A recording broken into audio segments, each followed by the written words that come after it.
बाबा साहब का मिशन क्या था? रहो तो इन्होंने संगठित करो करने लगे और संगठन बनाने लगे। ये एकता में अनेकता कर दी। ब्राह्मण को दान ज्यादा देना पड़ता है, उनसे ज्यादातर पैसा बचाने के चक्कर में 50% लोग शादियां कि बौद्धाचार्य जी मांगते नहीं है, जो उनको दे दिया जाता है 100, 200, 300, 500 वो लेकर।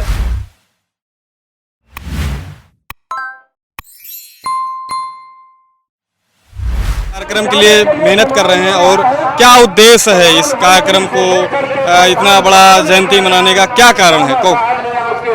हम बहुत बहुत साधुवाद जो आपके चैनल में मौका मिला जी। और मैं सभी साथियों को जय भीम नमो बुद्धाय करते हुए बाबा साहब के चरणों से श्रद्धासुमन अर्पित करते हुए परिचय मैं डॉक्टर भारत बौद्ध भीम आर्मी ब्लॉक महासचिव बल्दी राय ये कार्यक्रम का संयोजक हूँ अम्बेडकर जयंती का। ये हम लोग महीनों मेहनत करते हैं, पूरा महीना लोगों से घर घर जाकर मिलते हैं और ये शिक्षा के प्रति और उनके मान सम्मान के लिए कि वो अपने आप को जाने और इस कार्यक्रम में आए, इस कार्यक्रम से सीख कर वो जाए अपने घर में भी उस तरीके से सम्मान के साथ रहें, लोगों की गुलामी छोड़ दें। जब वो लोगों की गुलामी छोड़ेंगे तो उनका अपने आप विकास शुरू हो जाएगा। शिक्षा के प्रति जागरूकता और लोगों की गुलामी। तो सबसे पहले हमारा समाज जो गरीबी से गुजर रहा है तो गांव में लोगों के यहाँ काम करते हैं, जहाँ पर लेबर कोटा वो लेबर कोड लागू नहीं होता है, उनको अधिक मेहनत की कम मजदूरी मिलती है। वही चीज़ वो जाके शहर में फैक्ट्री में जहाँ लेबर कोड लागू होता है वहाँ उसी काम का उनको ज़्यादा पैसा मिलता है, वहाँ कमाएंगे तो उनका विकास होगा। और जब घर में पैसा होगा तो घर में बच्चों को अच्छी शिक्षा देंगे, अच्छी शिक्षा देंगे तो उनका अच्छा विकास हो जाएगा। शिक्षा ही सबकी विकास की जननी है। तो शिक्षा के प्रति उनको जागरूकता लाने के लिए हम लोग ये कार्य करते हैं कि वो कि ये भीम आर्मी भारत एकता मिशन से आप हैं, आप पदाधिकारी हैं और यह इतना बड़ा कार्यक्रम का आयोजन जो है आपने मेहनत संघर्ष करके कराया है। तो ये जो बाबा साहब का मिशन था, आपके संगठन ग्रुप का नाम भी भीम आर्मी भारत एकता मिशन है। बाबा साहब का मिशन क्या था? बाबा साहब का मिशन जो था, अब बाबा साहब ने जो कहा था पढ़े लिखे लोगों ने धोखा दिया, वो एकदम सत्य है। बाबा साहब ने कहा था शिक्षित करो, संगठित रहो और संघर्ष करो। उन्होंने इसका उल्टा समझ लिया। वो शिक्षित तो हो गए, शिक्षित हो गए, पोस्ट ग्रेजुएट हो गए, बड़े बड़े पदों पर चले गए, लेकिन जो उन्होंने कहा था संगठित रहो तो इन्होंने संगठित करो करने लगे और संगठन बनाने लगे, तरह तरह के संगठन। उसके बाद पार्टी बनाने लगे जिससे ये एकता में अनेकता कर दी। बाबा साहब ने केवल 4 जगह पर रखा, SC, ST, OBC और माइनॉरिटी। इन्होंने SC में भी जातियां बनाई, सब जातियों को मिलाकर बाबा साहब ने केवल SC बनाई और SC में भी तमाम जातियां अपना अपना वो करने लगी। अब वो अपने वर्चस्व को, बाबा साहब से पहले कोई राजा का कुछ भी वो नहीं होता है, पहले थे राजा, ये सत्य है। लेकिन जब बाबा साहब आए, अम्बेडकर साहब राज आया तो सारे राजा हो गए। और अम्बेडकर साहब के राज को जब तक हम एकता में हम जब तक नहीं करेंगे, जातियों में बटे रहेंगे, तब तक हमारा कोई भी विकास नहीं होता। हम जयंती मनाते रहें, लोगों को जागरूकता करते रहें और सिफर 0 का 0 होता है। बहुत धन्यवाद।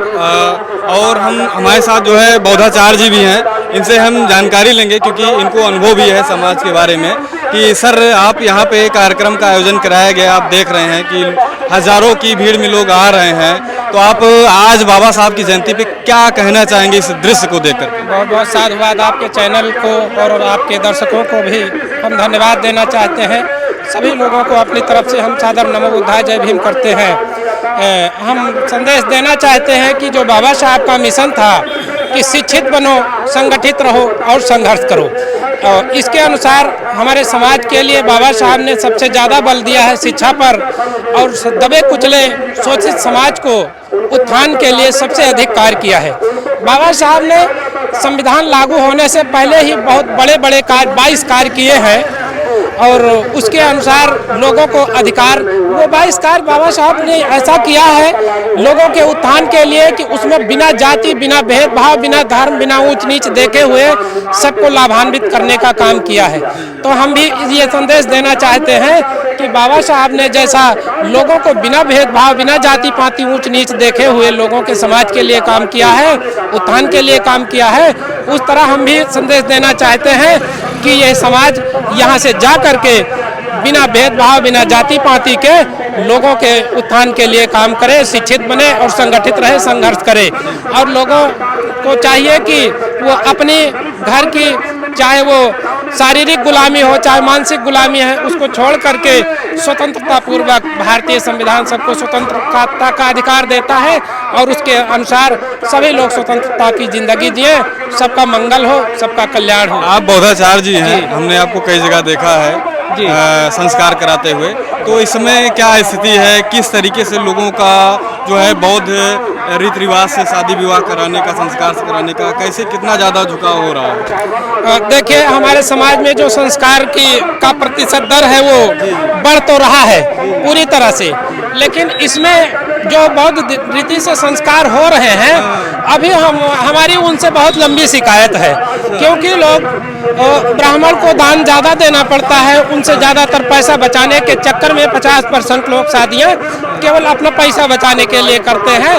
मैं उनके घर जा करके देखता हूँ तो वही पुरानी व्यवस्था, ब्राह्मणी व्यवस्था बरकरार बनी रहती है, केवल और केवल बौद्धाचार्य से शादी करा लेते हैं तो अपना पैसा बचाने के लिए, कि बौद्धाचार्य जी मांगते नहीं हैं, जो उनको दे दिया जाता है 100, 200, 300, 500 वो लेकर चले जाते हैं। लेकिन इसके साथ साथ परिवर्तन भी देखने को मिल रहा है। 50% शादियाँ बौद्ध धर्म की जो है वो टोटल बौद्धिस्ट होती हैं और अपने मतलब समाज को, अपने घर को, अपने परिवार को ढोंग पाखंड से दूर करके ही वो बौद्ध धर्म को अपना लेते हैं और शादियाँ अच्छे ढंग से करवाते हैं। बौद्धाचार्य जी, आपने बहुत ही सही बात बताया कि जो बौद्ध धर्म से रीति रिवाज का जो सिलसिला है वो काफ़ी तेज़ी से बढ़ रहा है।